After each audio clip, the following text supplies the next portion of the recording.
Yo nerds, we are checking out how to solve a quadratic inequality. It's a quadratic, it has an inequality, it's a quadratic inequality. Um, Start off by solving it as you normally would. My first instinct is to factor this. So I think this will factor into x and -2 and +1, right? Yeah, that looks good.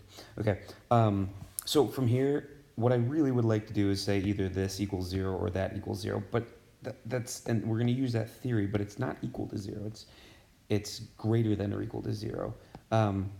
Here's the hiccup. I know if this side is going to be greater than 0, right? This says positive, right? Greater than 0 means positive. So if that's the case, lost a 1. If that's the case, if the whole thing is positive, it's sort of like saying, if we take two things and multiply them, I want this to be positive. Well, either they're both going to be positive, or they're both going to be negative.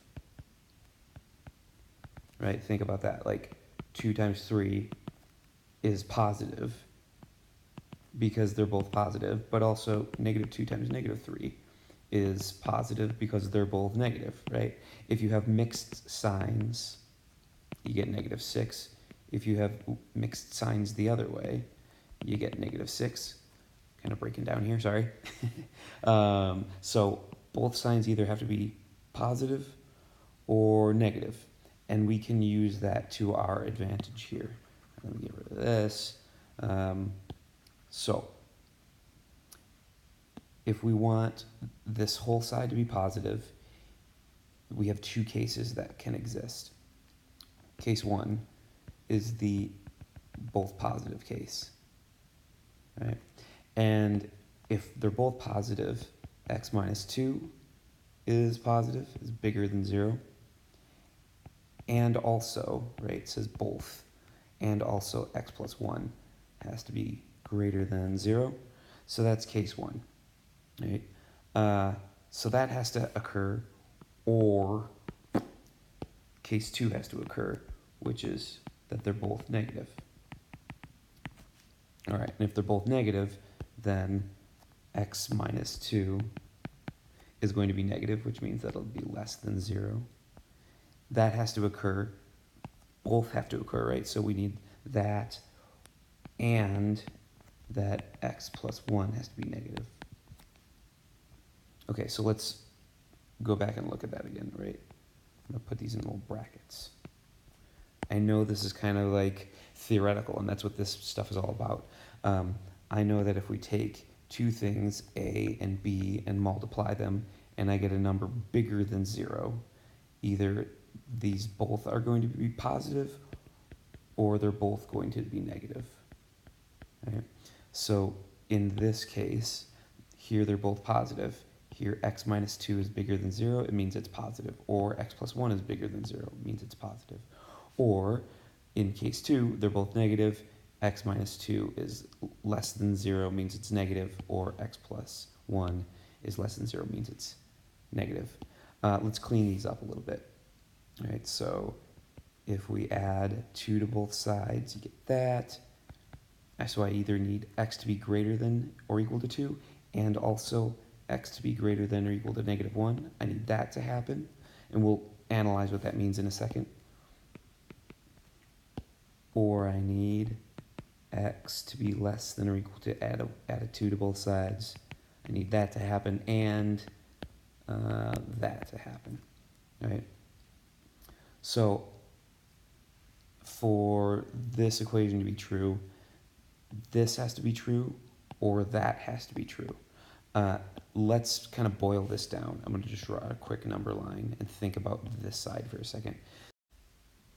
All right, so I'm going to look at this piece for a bit. Here's x is greater than 2. Here's 1, 2. So here's all the x's greater than 2, right? 3 works, 5 works, a million works. And here's all the x's greater than -1. Here's -1, Here's all the x's that are greater than -1. I know they overlap. I need both of them to happen, right? I need this and this to happen, right? So like this point, 1, let's try x equals 1. This works for this yellow equation, right? If you put 1 in here, is 1 greater than or equal to -1? Yeah, that works. But it doesn't work for the green, right? Is 1 greater than or equal to 2? No, that doesn't work. So this point doesn't work. We need both to happen, which means we need the overlap.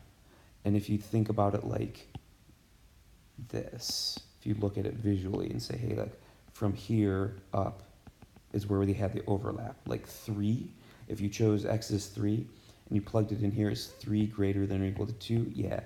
Is 3 greater than or equal to -1? Yeah, right? This piece sort of becomes redundant. If something works for the green, it will obviously work for the yellow, right?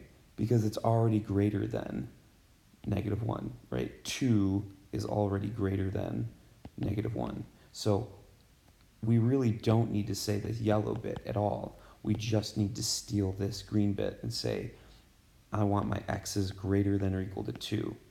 And this whole thing will be true. This and this work if just this is satisfied. So this is part of our solution that we're keeping. All right, let's try that again with this chunk. I need, if both of them are negative, I need this. Oh, let's switch to different color. I need this and this both to happen. So if we graph them out, you don't have to graph them out each time, but it helps you think about it. Here's 0, here's 1, 2, and here's -1, right? If we use x is less than 2 or equal, so it's all of this stuff. And here's x is less than or equal to -1. Here's all this stuff. Right? I need both of these things to happen. So 1 doesn't work because both of them don't occur. It makes this true as 1 less than or equal to 2. Yeah, it makes this true, makes the red true. But it doesn't make the green true, right? 1 is less than or equal to -1. No, not true. So we want both of them to occur. So really, we want this piece. We want just the x is less than -1 because -1 works for this solution. -1 is less than or equal to 2, right? That does work. So we really want just this overlap from -1 down. We just want this piece. This piece is redundant. If our value satisfies this one, it will satisfy this one too. If any number is less than -1, it will also be less than 2, right? Sorry about my scribble. That being said, we can just steal this piece and say, hey, well, x has to be less than or equal to -1.